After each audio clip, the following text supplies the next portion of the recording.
So, hi everyone, welcome back to the G5 SKBE3133 podcast. I'm your host, Shamin Erdina, and today we are diving into speech fellowships right here on Microsoft Teams, talking to one of our classmates about his experience as an international student. Hi, Drake.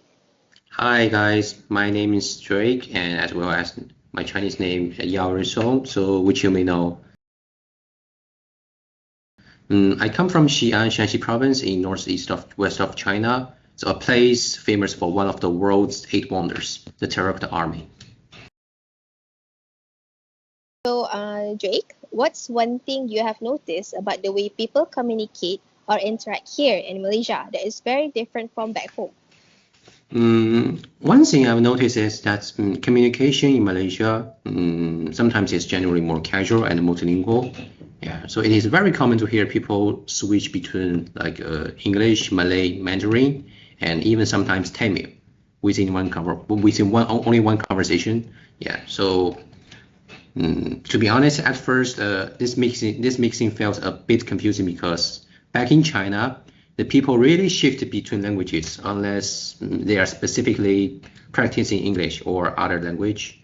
But another difference is the tone. Sometimes Malaysian they tend to speak in a less friendly way. So even when talking to lecturers or older people, but in China, communication often feels more like a formal and structured, so especially in academic or professional settings. I see. So I think for me, the reason why we are a bit sounding more casual and relaxed is because that actually shows our Malaysian politeness. And it's like a marker of our local speech fellowship. We use it to signal warm feelings, solidarity, and like reduce the face threat of like giving a direct comment. So next, Drake, how do you feel about speaking English in a group discussion, especially when people are speaking quickly or using unfamiliar local slangs? That's a very good question. During group discussions, I sometimes feel a bit overwhelmed when the pace of conversation sometimes becomes very fast. But local students they often speak English in a rhythm I'm not used to, and they like to add some Malaysian slang such as la, lo, me, or everyday Malay words like tapo, makan. But at first, I felt really nervous because I was afraid of interrupting or showing the group, slowing the group down, But after participating in more discussions, I've learned to speak up when I need clarification. So I also, and by the way, I also started picking up common slang, so which makes me feel more included and confident when contributing ideas. Okay, wow. Now that like perfectly illustrates how a local speech fellowship creates its own set of rules and lexicon in the English language. Yeah. I noticed that you mentioned about tapao. So I read about it a little. So tapao actually comes from the Cantonese language, but it's like Cantonese. so it's like totally integrated into the Malaysian English or what we So call this is Mandarin. this is a total retreat from the Chinese. Yeah. True.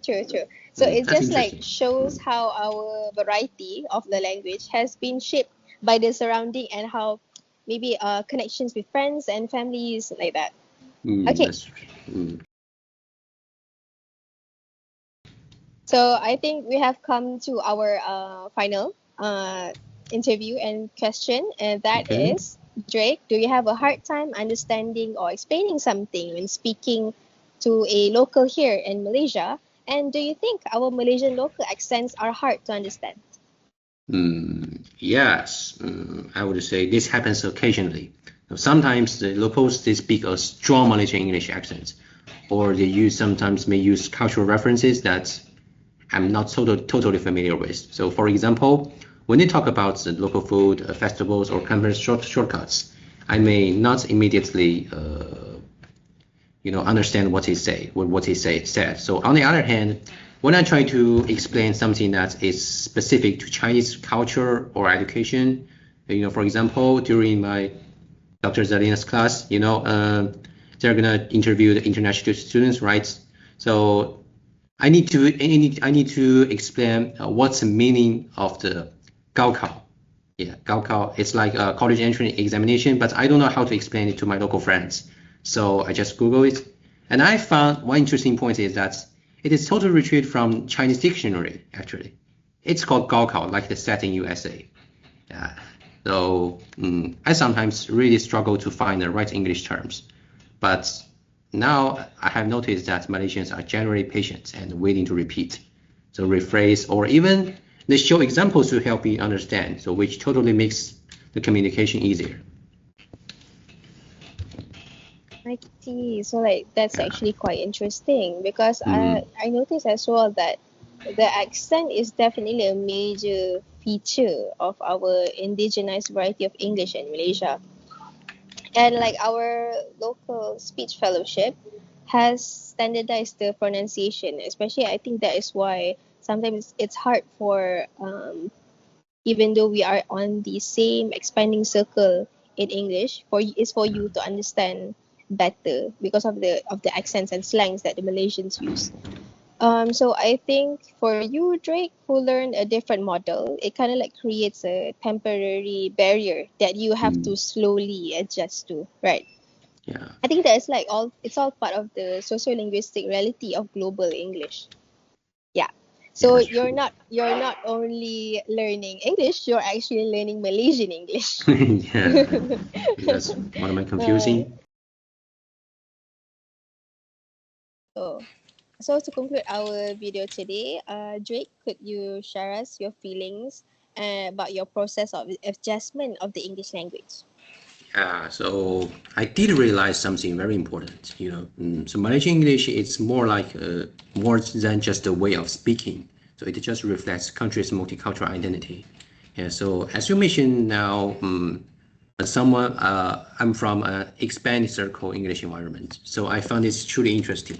So I used to think English in a standard or textbook form. It must be formal. Your pronunciation must be right. Must follow the British accents or American accents. But one thing I totally neglected that is the greatest charm of English lies in its inclusiveness. So I think it really opened my perspective. It showed me that language naturally adapts to a local culture, and these variations, they are very meaningful, not wrong. So I think this experience, it helped me to appreciate accents differences as part of people's identity, and rather than just obstacles. So I think it's very meaningful. Okay, so that's a really great takeaway. So we from Group 5 hope that this exchange has shown you how speech fellowship leads to diversity, not just linguistically through accents and slangs, but culturally through communication styles.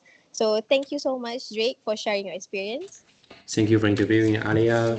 So Xiaoming. Yeah. no Really. worries. So we'll catch you next time on the G5 Okay. SKBE3133 podcast. Bye.